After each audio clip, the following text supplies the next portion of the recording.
Hello friends, कैसे हो। GK 2020 YouTube channel में आप सभी दोस्तों का हार्दिक स्वागत है।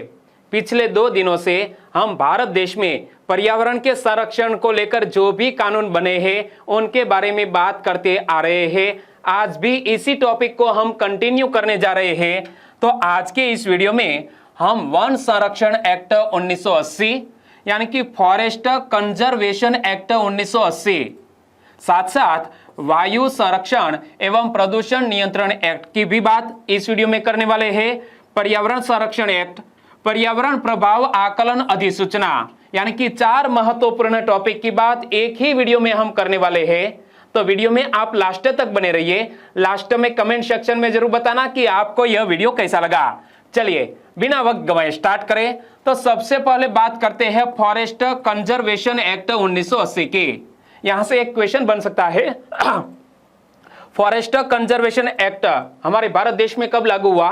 1980 में। तो वन संरक्षण एक्ट 1980 में बनाया गया था। इसके प्रावधान के अनुसार पहली बात कि किसी आरक्षित जंगल को अनारक्षित जंगल घोषित किया जा सकता है। दूसरी बात, किसी वन को किसी अन्य भूमि उपयोग में बदला जा सकता है। और दोस्तों, वन संरक्षण एक्ट का उल्लंघन करने वाले को 15 दिन की सजा भी हो सकती है। तो यह फॉरेस्ट कंजर्वेशन एक्ट में क्या महत्वपूर्ण प्रावधान किए गए हैं? देखो, एक तो 1980 में बनाया गया। इसके प्रावधान के अनुसार किसी आरक्षित जंगल को अनारक्षित जंगल घोषित किया जा सकता है। दूसरी बात, किसी वन को किसी अन्य भूमि उपयोग में बदला जा सकता है। और यदि कोई व्यक्ति वन संरक्षण एक्ट का उल्लंघन करता है तो उन्हें 15 दिन की सजा भी हो सकती है। आंसर बताइए, वन संरक्षण एक्ट कब बनाया गया था? वन संरक्षण एक्ट कब बनाया गया था? 1980 में। यहां पर मैंने आपको बताया फॉरेस्ट कंजर्वेशन एक्ट कब बनाया गया था? 1980 में बनाया गया था। तो सही आंसर बनता है ऑप्शन डी। एक और क्वेश्चन, वन संरक्षण एक्ट का उल्लंघन करने वाले को कितने दिन की सजा हो सकती है? तो 15 दिन की सजा हो सकती है यदि कोई व्यक्ति वन संरक्षण एक्ट का उल्लंघन करता है। तो आगे बात करें तो वायु संरक्षण एवं प्रदूषण नियंत्रण एक्ट 1981, इंग्लिश में बोले तो air prevention and control of pollution act 1981। यह एक्ट में क्या प्रावधान किया गया है? देखो, वायु संरक्षण एवं प्रदूषण एक्ट 29 मार्च 1981 को पारित किया गया था। तारीख आपको याद रख लेनी है कि यह air prevention and control of pollution act हमारे भारत देश में कब पारित किया गया था? 29 मार्च 1981 को। और इस कानून के अंतर्गत वायु प्रदूषण नियंत्रण बोर्ड यानी कि एयर पॉल्यूशन कंट्रोल बोर्ड की स्थापना की गई थी। तो यहां से भी क्वेश्चन बन सकता है कि एयर पॉल्यूशन कंट्रोल बोर्ड की स्थापना किस एक्ट के अंतर्गत की गई है? तो हमारा आंसर होना चाहिए air prevention and control of pollution act के तहत। आंसर बताइए, वायु संरक्षण एवं प्रदूषण एक्ट कब पारित किया गया था? यह वायु संरक्षण एवं प्रदूषण एक्ट कब पारित किया गया था? 29 मार्च 1981 को। सही आंसर है ऑप्शन ए। आगे बात करें तो इस बोर्ड के मुख्य कर्तव्य निम्न प्रकार है। दोस्तों, यहां यह एक्ट के अधीन एयर पॉल्यूशन कंट्रोल बोर्ड की स्थापना की जा सकती है। और यह बोर्ड के कार्य क्या हो सकते हैं? देखो, किसी भी क्षेत्र को वायु प्रदूषित क्षेत्र घोषित करना हो, वाहनों के द्वारा प्रदूषण उत्सर्जन की सीमा निर्धारित करना हो, प्रदूषण की दृष्टि से उद्योगों की स्थापना करना, वायु प्रदूषण फैलाने वालों के विरुद्ध कोर्ट में मुकदमा दायर करना। इसके अलावा दोस्तों, यह एयर पॉल्यूशन कंट्रोल बोर्ड के और भी महत्वपूर्ण कार्य है, जैसा कि प्रदूषण चेक करने के लिए किसी भी कारखाने का निरीक्षण करना, प्रदूषण से संबंधित कारखानों से कोई भी जानकारी प्राप्त करना, किसी भी कारखाने से प्रदूषण के नमूने एकत्रित करना। एक बार फिर से पढ़ लो कि एयर पॉल्यूशन कंट्रोल बोर्ड के महत्वपूर्ण कार्य कौन कौन से हैं। तो पहला कार्य है किसी भी क्षेत्र को वायु प्रदूषण क्षेत्र घोषित करना हो, यह हमारे एयर पॉल्यूशन कंट्रोल बोर्ड के अधीन आता है। वाहनों के द्वारा प्रदूषण उत्सर्जन की सीमा निर्धारित करना, प्रदूषण की दृष्टि से उद्योगों की स्थापना करना हो, वायु प्रदूषण फैलाने वालों के विरुद्ध कोर्ट में यदि मुकदमा दायर करना हो तो वो भी बोर्ड कार्यवाही कर सकता है। प्रदूषण चेक करने के लिए किसी भी कारखाने का निरीक्षण करना, कोई भी दोस्तों कारखाना है वो यदि ज्यादा प्रदूषण फैलाता है तो उन पर यह बोर्ड कार्यवाही कर सकता है। कौन सा board? Air pollution control board.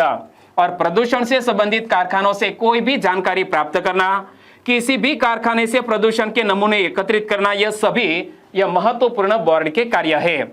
यहां से एक क्वेश्चन बन सकता है, निम्न में से किस एक्ट के तहत किसी भी क्षेत्र को वायु प्रदूषित क्षेत्र घोषित किया जा सकता है?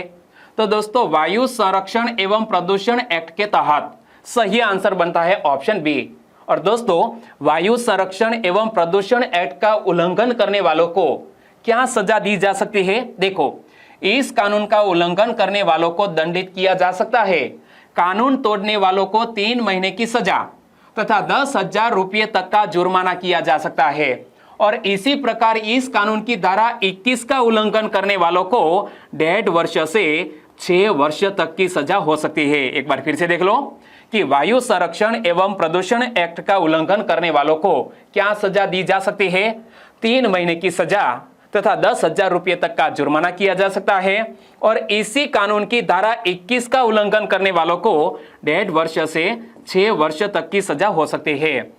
न्यायपालिका के निर्णय का पालन न करने पर 5,000 रुपये का अतिरिक्त दंड देना पड़ सकता है। वायु प्रदूषण के लिए मैनेजिंग डायरेक्टर उत्तरदायी होता है। क्या? कोई भी कंपनी द्वारा यदि वायु प्रदूषण फैलता है तो वायु प्रदूषण के लिए मैनेजिंग डायरेक्टर उत्तरदायी होता है। तो यहां से एक सिंपल सा क्वेश्चन बन सकता है कि कोई कंपनी द्वारा वायु प्रदूषण किया जाता है तो उसके लिए कौन उत्तरदायी होता है? कंपनी का मैनेजिंग डायरेक्टर यानी कि एमडी जिम्मेवार होता है। सही आंसर बनता है ऑप्शन बी।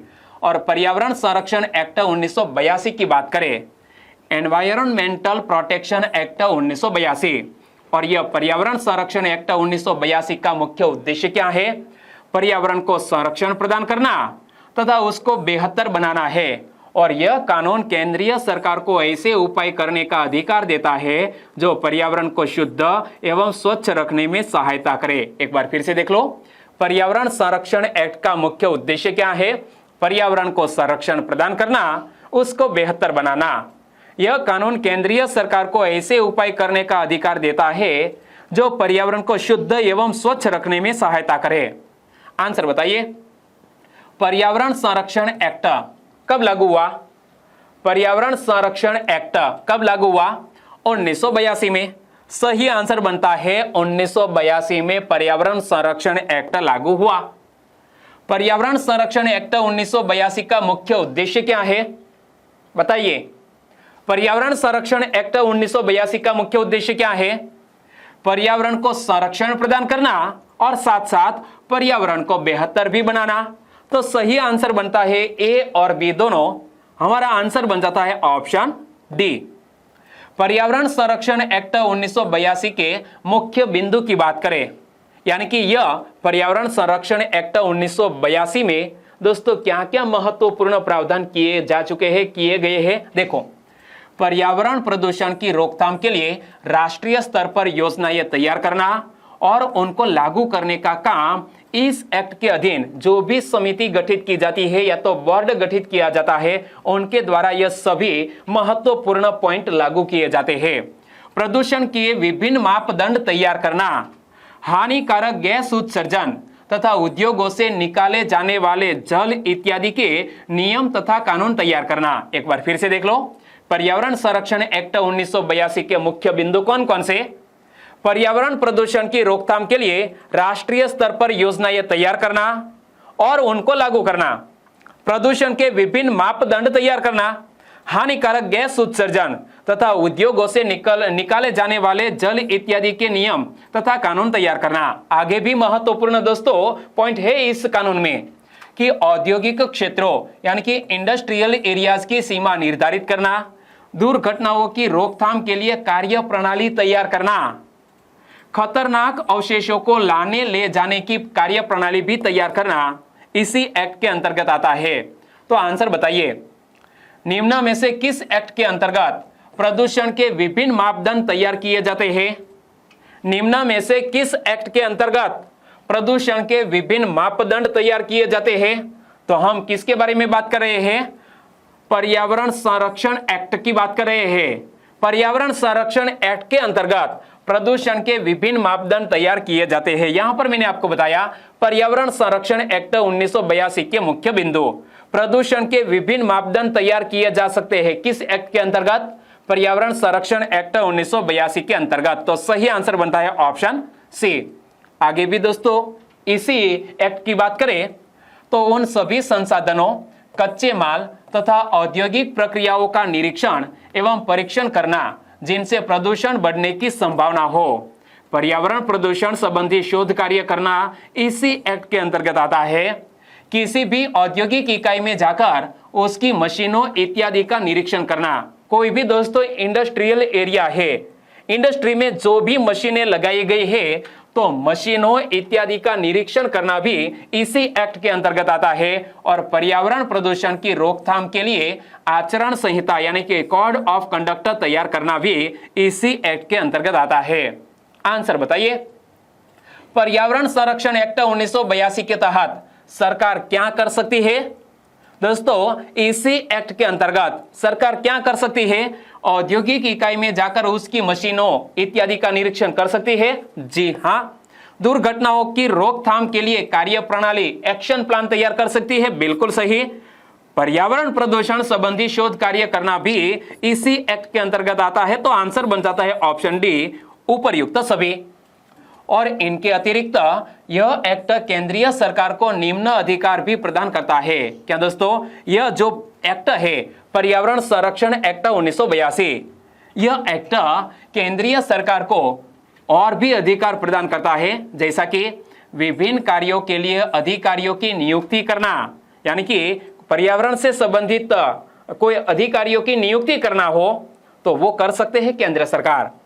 विभिन्न कार्यों के लिए अधिकारियों की नियुक्ति करना, यदि आवश्यक हो तो कारखानों को बंद करने के आदेश भी जारी करना, निर्धारित सीमा से अधिक हानिकारक गैसों के उत्सर्जन पर रोक लगाना, हानिकारक सामग्री क्या हैजार्डस मटेरियल को लाने व ले जाने की नियमित कार्य प्रणाली को सुनिश्चित करना, दूषित पदार्थों यानी कि पॉल्यूटेंट्स के नमूने यानी कि सैंपल एकत्रित करना और उनकी प्रयोगशालाओं में जांच करना तथा पर्यावरण प्रदूषण संबंधी कानून तथा नियम तैयार करना, यह सभी इसी एक्ट के अंतर्गत सरकार कदम उठा सकती है।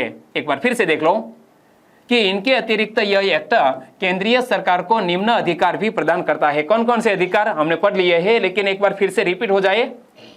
विभिन्न कार्यों के लिए अधिकारियों की नियुक्ति करना, यदि आवश्यक हो तो कारखानों को बंद करने के आदेश देना, निर्धारित सीमा से अधिक हानिकारक गैसों के उत्सर्जन पर रोक लगाना, हानिकारक सामग्री को लाने व ले जाने की नियमित कार्य प्रणाली को सुनिश्चित करना, दूषित पदार्थों के नमूने एकत्रित करना और उनकी प्रयोगशालाओं में जांच करना तथा पर्यावरण प्रदूषण संबंधी कानून तथा नियम तैयार करना। आंसर बताइए। पर्यावरण संरक्षण एक्ट 1982 के तहत केंद्रीय सरकार को निम्न में से कौन सा अधिकार मिलता है? तो दोस्तों केंद्र सरकार को पर्यावरण प्रदूषण संबंधित कानून तथा नियम तैयार करने का अधिकार भी मिलता है और विभिन्न कार्यों के लिए अधिकारियों की नियुक्ति करने का अधिकार भी इस सरकार को मिलता है। तो हमारा आंसर बन जाता है ऑप्शन सी, 1 और 2 दोनों। आगे विकिरण अथवा प्रसारण कानून की बात करें, यानी कि रेडिएशन लॉ है क्या? प्रदूषण के विकिरण तथा प्रसारण संबंधी निम्न कानून है क्या? प्रदूषण के विकिरण तथा प्रसारण संबंधी जो भी महत्वपूर्ण कानून है वो यहाँ एक लिस्ट दी गई है। आपको यह एक्ट का नाम और वर्ष याद रख लेना है।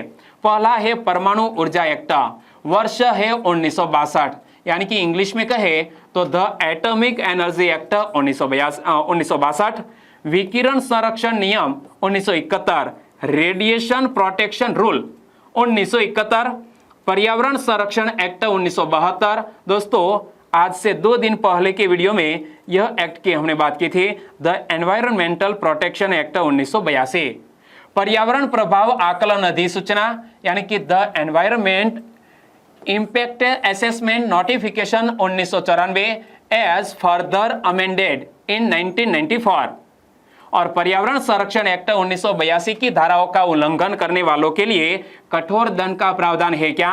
पर्यावरण संरक्षण एक्ट 1982 की धाराओं का उल्लंघन करने वालों के लिए कठोर दंड का प्रावधान किया गया है और जिसके अंतर्गत 5 साल की सजा अथवा 1 लाख रुपए तक का जुर्माना हो सकता है। तो दोस्तों याद रखना कि पर्यावरण संरक्षण एक्ट 1982 के तहत दोस्तों किसी भी धारा का उल्लंघन किया जाता है तो व्यक्ति को कौन सी सजा दी जा सकती है?